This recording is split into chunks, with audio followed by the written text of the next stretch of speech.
গল্পের নাম চন্দননগরের সাহেব ভূত। লেখক আকাশ দাস। আজকের গল্পটা আমি শোনাচ্ছি চন্দননগর আদালতের আইনজীবী নীতিশ বাবুর ভাষাতেই। আমার নাম নীতিশ চ্যাটার্জি।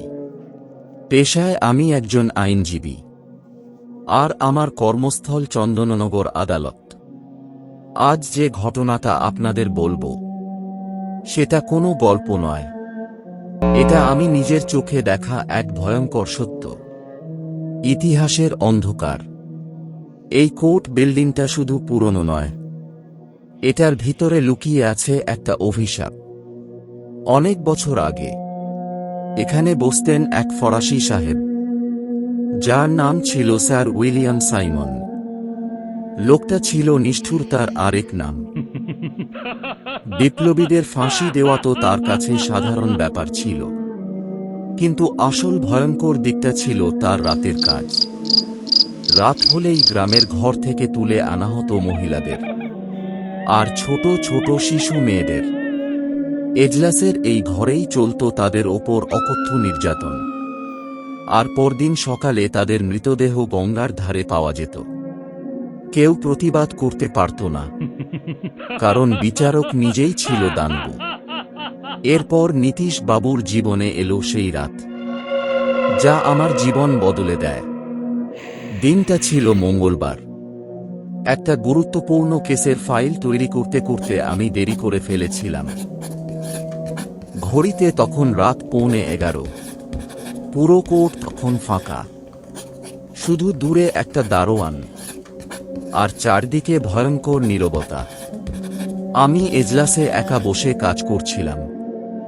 হঠাৎ বুটের শব্দ, খট খট খট।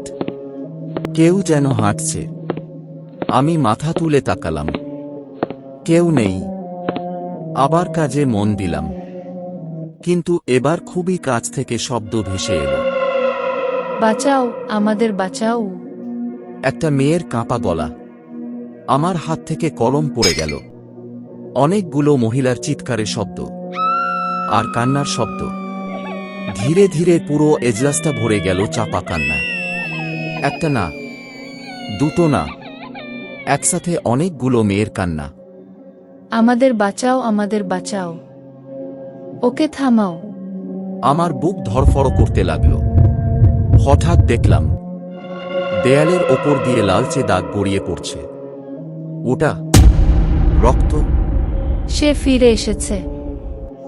ঠিক তখনই বিচারকের চেয়ারের দিকে চোখ গেল।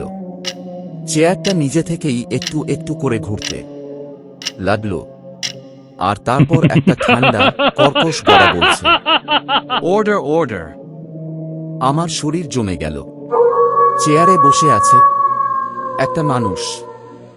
না, মানুষ না, উনি হলেন সেই অত্যাচারী ফরাসি সাহেব, স্যার উইলিয়াম সাইমন।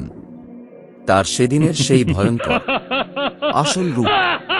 তার চোখ দুটো জ্বলছে লাল আগুনের মতো, মুখটা পচে গেছে, চামড়া ঝুলে পড়ছে, ঠোঁটের কোণা দিয়ে রক্ত ঝরছে।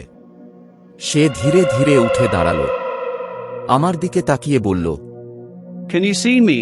Chumi kiyama e dekiter paicho. তারপর একটা বিকৃত হাসি। এটাই ছিল এক প্রতিশোধের রাত।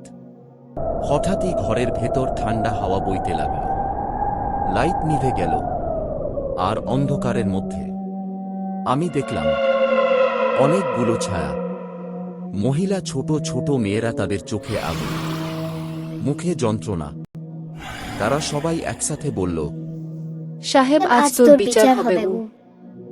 তারপর যা হলো, আমি চোখের সামনে দেখলাম ওরা সবাই মিলে সেই সাহেবের ওপর ঝাঁপিয়ে পড়ল। সে চিৎকার করছে, No. No. Save me. Forgave me. কিন্তু কেউ নেই তাকে বাঁচানোর। ওরা তাকে টেনে ছিঁড়ে ফেলছে। তার শরীর থেকে রক্ত ছিটকে আসছে, তার মুখটা ধীরে ধীরে গলে যাচ্ছে।